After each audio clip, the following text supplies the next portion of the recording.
Sementara itu banyak faktor penyebab alih fungsi lahan di Bali, terutama nilai tanah atau lahan sangat tinggi, sementara produksi petani belum memadai yang memicu masyarakat menjual lahannya.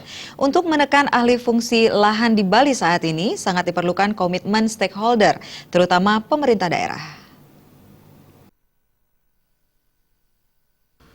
Salah seorang pakar pertanian di Wasatgono mengungkapkan tingginya nilai tanah atau lahan di Bali, sementara hasil atau produksi petani belum memadai menjadi salah satu pemicu alih fungsi lahan.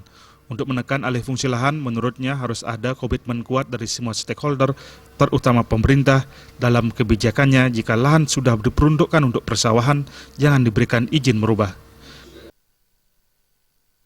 Nilai tanah itu luar biasa di Bali, sementara produksi yang diharapkan oleh petani belum memadai untuk itu.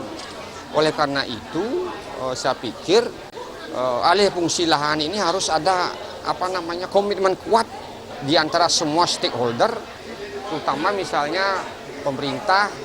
Kalau sudah peruntukannya persawahan, ya jangan dengan seenaknya memberi izin untuk merubah. Gitu.